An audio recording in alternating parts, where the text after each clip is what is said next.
Rizky Anastasia Tumangger dengan NIM F1C423052 dari Prodi Biologi Fakultas Sains dan Teknologi Ruang 002. Nah, di sini saya akan mempresentasikan salah satu materi fisika dasar yang dibawakan oleh Ibu Yoja, yaitu tentang gaya. Nah, gaya adalah suatu dorongan atau tarikan yang dihasilkan dari dua buah benda dengan satuan Newton. Secara garis besar, ada dua jenis gaya, yaitu gaya sentuh dan gaya tak sentuh. Gaya sentuh adalah gaya yang dihasilkan dari dua buah benda yang saling bersentuhan, sedangkan gaya tak sentuh adalah gaya yang dihasilkan tanpa harus saling bersentuhan. Berikut adalah contoh dari gaya sentuh. Yang pertama adalah gaya dorong. Pada gambar terdapat seseorang yang sedang mendorong meja. Ini merupakan salah satu dari contoh gaya sentuh. Yang kedua adalah gaya tarik, yang ketiga adalah gaya normal. Gaya normal itu terjadi ketika suatu benda menekan ke bawah, maka benda tersebut akan menekan kembali.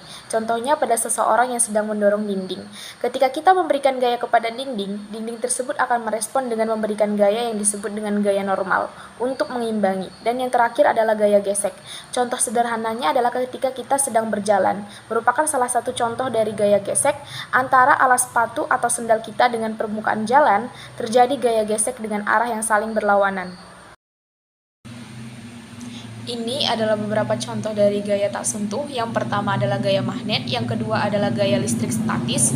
Pada gambar terdapat rambut seseorang yang tiba-tiba naik ke atas tanpa ada yang menarik atau bersentuhan dengan apapun, dan yang terakhir adalah gaya gravitasi bumi. Pada suatu benda dapat diberikan lebih dari satu gaya, sebagai contoh yaitu permainan tarik tambang. Pada permainan tarik tambang ada yang menarik ke arah kiri dan ada juga yang menarik ke arah kanan. Jadi terdapat dua buah gaya. Nah, dua buah gaya tersebut ini dapat dijumlahkan atau sering disebut dengan istilah resultan gaya.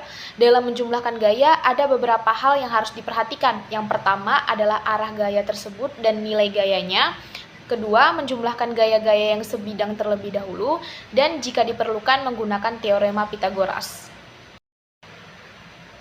Berikut adalah contoh dalam menentukan nilai dari resultan gaya. Pada sebuah benda, misalkan benda ini adalah benda A, terdapat tiga gaya, yaitu 75 Newton ke kiri dan 30 Newton ke kanan, serta 25 Newton ke kanan juga. Sebelum itu, kita menentukan arah dari ketiga gaya tersebut. Biasanya ke kanan itu positif dan ke kiri itu adalah negatif.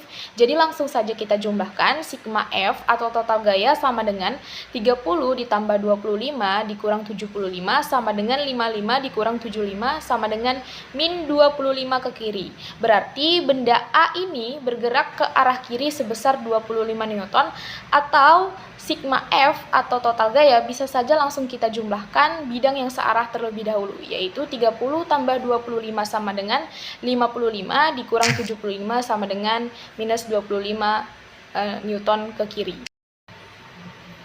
Hukum Newton pertama dan kedua. Hukum Newton pertama berbunyi, suatu benda akan tetap diam atau bergerak dengan kecepatan tetap kecuali ada gaya luar yang bekerja pada benda tersebut.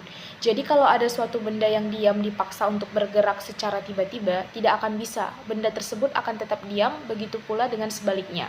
Sedangkan hukum Newton kedua berbunyi, saat suatu benda mendapat gaya dari luar, maka benda tersebut akan bergerak dengan percepatan tetap. Contohnya pada kerbau yang menarik pedati. Yang semulanya diam, lama-kelamaan pedati tersebut ketika ditarik terus-menerus oleh kerbau, maka pedati tersebut akan bergerak secara perlahan.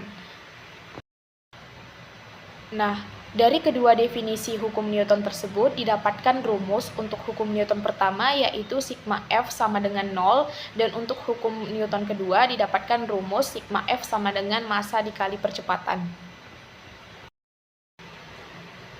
Hukum Newton ketiga berbunyi, untuk suatu gaya yang diberikan maka akan ada reaksi dengan arah yang berlawanan dan besar yang sama. Misal pada sebuah roket. Pada mesin roket akan memberikan dorongan ke bawah sehingga roket tersebut bisa naik ke atas. Hal tersebut menyebabkan ada aksi di bawah sehingga ada reaksi di atas. Ini adalah salah satu contoh dari hukum Newton ketiga. Sekian dari hasil presentasi saya. Apabila ada kesalahan mohon dimaafkan. Wassalamualaikum warahmatullahi wabarakatuh.